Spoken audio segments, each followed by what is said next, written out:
안녕하세요. 4월 6일 매일 성경 함께 나누겠습니다.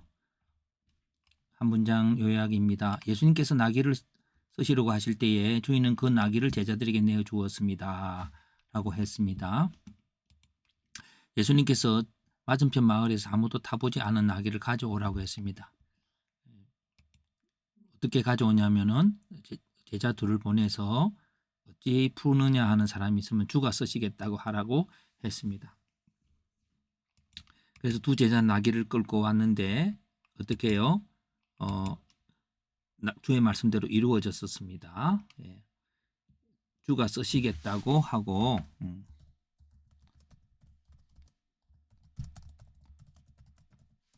예, 주의 말씀대로 이루어졌습니다.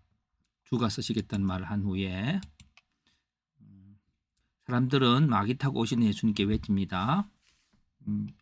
찬송하리로다 주의 이름으로 오시는 왕이여 하늘에서는 평화 가장 높은 곳에서 영광이라고 하며 자기 겉옷을 길에 펴면서 왕으로서의 메시아로서의 높임을 합니다. 그러자 예수님께서 이 사람들이 침묵하면 돌들이 소리 지를 것이라고 했는데 바리새인들이 예수님의 제자를 책망하라고 말을 합니다. 그러면서 예수님께서 성을 보시고 우셨습니다. 왜냐하면 평화에 관한 보살핌을 받는 날을 너희가 모르므로 몰랐기 때문에 어떤 보살핌이 있어야 하는데 보살핌이 없게 된 겁니다. 어떤 액션이 들어가지 않은 거죠. 그래서 날이 이르면 원수들이 토둔을 쌓고 사면으로 가두고 너와 그 가운데 있는 자식들을 땅에 메어치고 돌 하나도 돌 위에 남지 않고 파괴시키는 그 어려움이 있게 될 거라고 하는 것을 보시고 우셨습니다. 그 다음 문장 예수님께서 성전에 들어가서 장사하는 자들을 내쫓았습니다. 성전은 기도하는 집, 내 집은 기도하는 집이라고 하시며 너희는 성전을 강도의 굴로 만들었다고 했습니다. 대제사장들과 서기관들은 예수님을 죽이려고 했지만 방법을 찾지 못했습니다. 왜냐하면 백성들이 예수님의 말씀을 좋아했기 때문이죠. 오늘 이 전체에 다양한 주제들이 있습니다만 저는 예수님께서 나귀를 쓰시려고 하실 때 주인은 그 나귀를 제자들에게 내어주었다라고 했습니다. 그러면서 주인이 쓰시고자 하는 것에 대한 것인데 예수님께 쓰시고자 하는 것은 나귀와 성전을 보았습니다. 성전도 하나님께서 이 땅을 속죄하는 도구입니다. 성전을 향하여 기도할 때에 포로된 자들도 돌아오고 또 어려움 당한 모든 것들이 해결되어지는데 그 기능을 주셨고 그런 기능을 할 제사장도 주었는데 그 기능이 되지 못한 거죠. 그런데 쓰임 받는 것이 나귀와 성전인데 사용하려는 것에 대한 주인의 반응은 주가 쓰시겠다 하면 내어드린 겁니다. 자기를 그 뜻대로 내어드렸습니다. 그렇게 했습니다. 그러나 성전은 기도하는 것이어야 합니다. 기도하는 것이고 기도하는 것에서 기도해야 됩니다. 그러나 사용 목적이 기도하는 나귀는 이제 주가 쓰시는 일은 예수님을 태우고 성에 들어가는 것이죠. 예수님을 왕되게 해서 들어갈 때에 결과는 예수님과 함께 칭송을 받게 되겠지요. 물론 주인의 나귀이긴 합니다만은 온 백성들이 나귀 타고 입성하신 예수님께 찬양을 드립니다.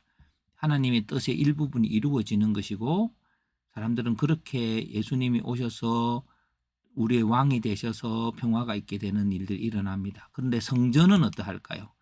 성전은 강도의 구렬이 되어 있습니다.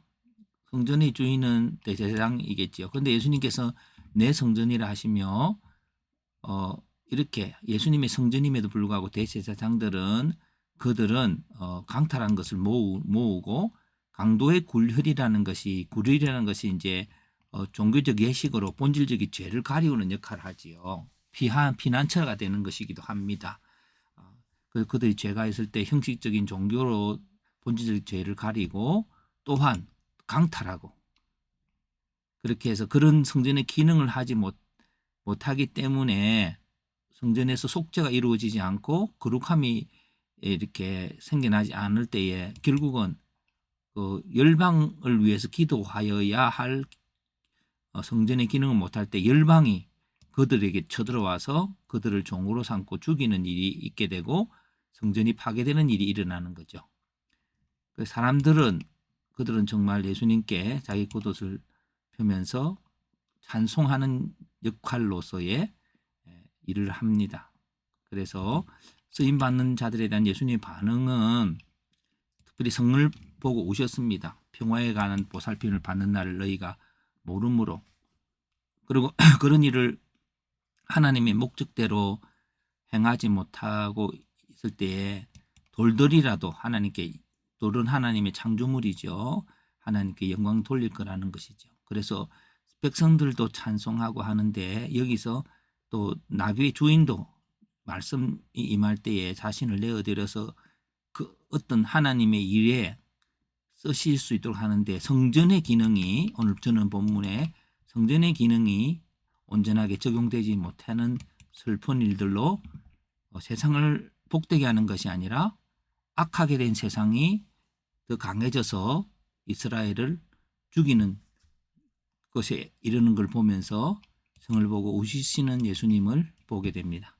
해석입니다. 이 세상의 주인은 예수님이시다. 그러나 그것을 세상에 맡기셨다. 여기는 예수님의 것으로 나귀와 성전이 있다. 그것을 통해 예수님께서 하실 일이 있으셨다.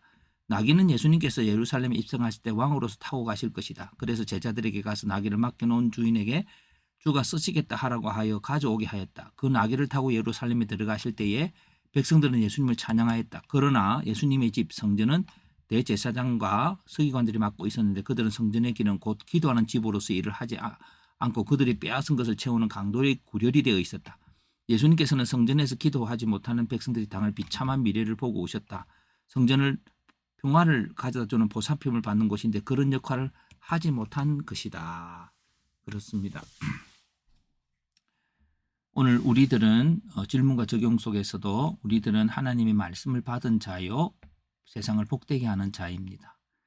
그리고 그 복은 예수 그리스도께서 행하신 대속에 근거해서 성령의 능력으로 이루어질 것입니다. 그 일이 우리가 이어지지 않으면 세상은 더 악하게 되고 악한 세상은 우리에게 침공해 와서 우리를 삼키는 일을 할 것입니다. 그래서 이 치열한 전쟁에서 우리는 예수님의 쓰임에 나 자신을 내어놓아 성전의 기능을 다하여 세상에 평화를 가져다주는 승리자가 되어야 될 것입니다.